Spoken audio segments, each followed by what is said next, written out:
Hello viewers, welcome back to the battlefield.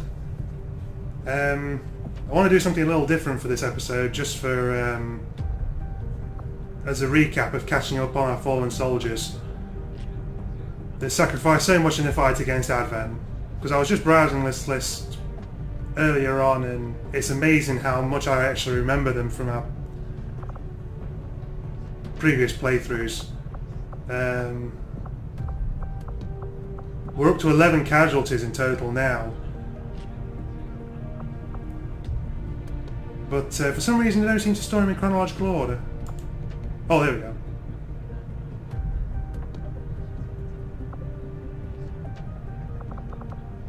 Oh, that's pretty cool.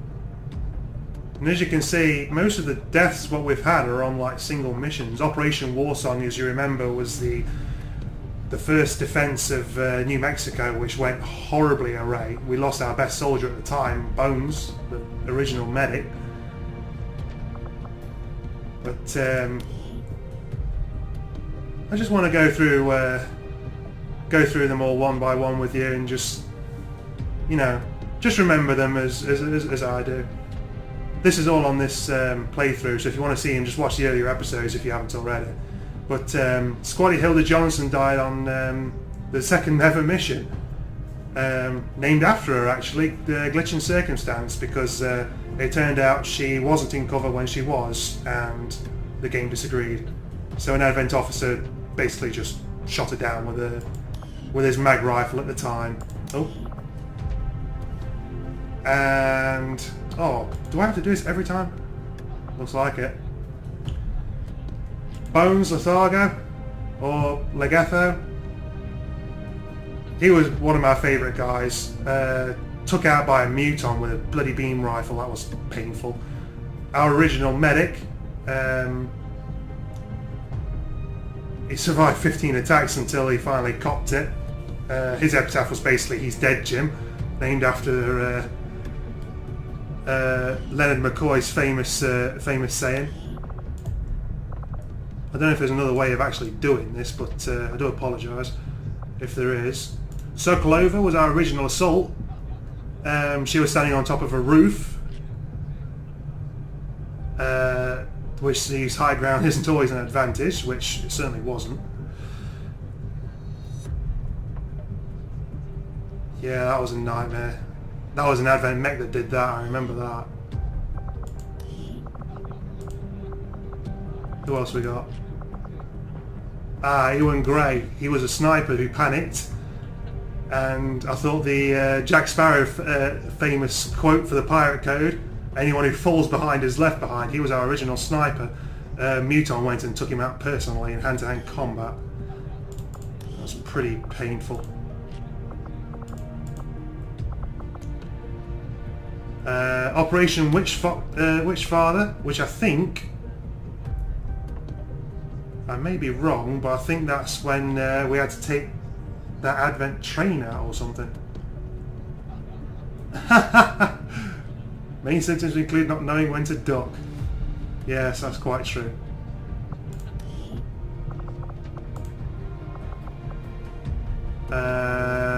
George Thomas died on the same day.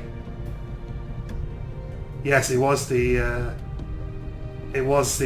train mission, because he died when Viper got a little too friendly for him. Which was that's another rookie that's bit the dust. Quite a lot of rookies have bit the dust actually. Emma Turner died on Dawn Giant. Oh yes, that was when we recovered the Black Site vial, wasn't it?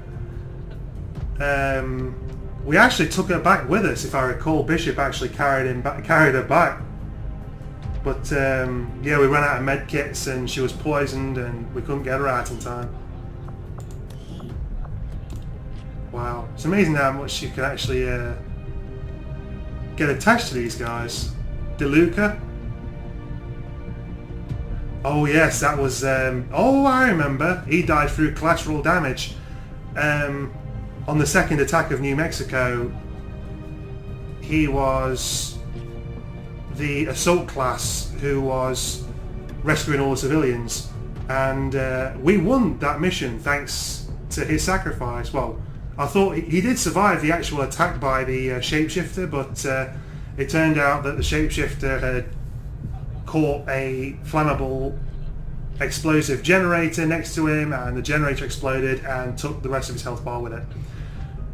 So he gave his life for the Mexican rescue. Six civvies saved thanks to his sacrifice. I think that's because he did save, if not all 6, then certainly enough to win the match. Sophie Edwards, we're getting quite recent now, who died quite recently. I forgot to do a epitaph after that mission, so I decided to catch up on it now. Splash damage reaches a little further than I thought, and it did.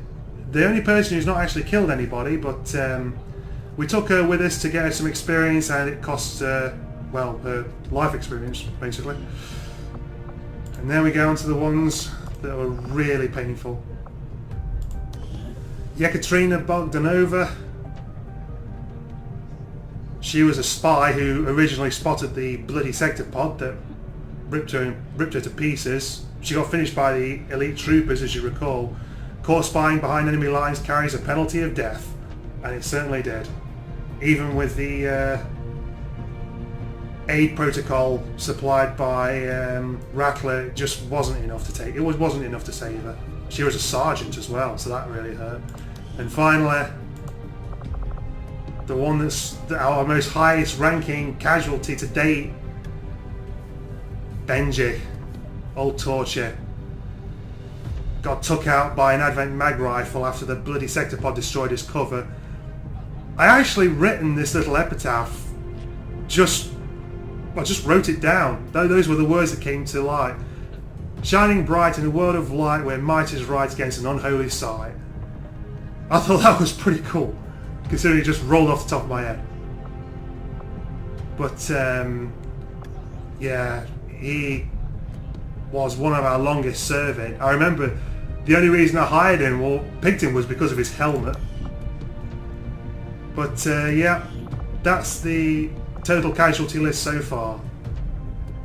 Yeah, as you can see, Sophie's the only person who hasn't killed anyone without taking someone with her. But the rest of the soldiers, whoever's left alive,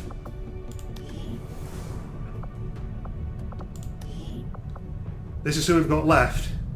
We've still got our main men, just. Bishop survived with 1 hit point left. And he's like the best guy I got. Broker as well, he was the first colonel. He's gravely wounded out for 10 days, which is going to hurt. I've got someone in the Advanced Warfare Centre at the moment, but it's just a real mess at the moment. There he is. He's really hurting right now. He's down to 7 hit points, even with the conditioning.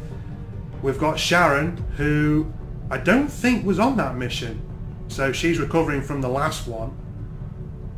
So she's obviously going to have to step into Torch's place and take the slack. There's Carlson again.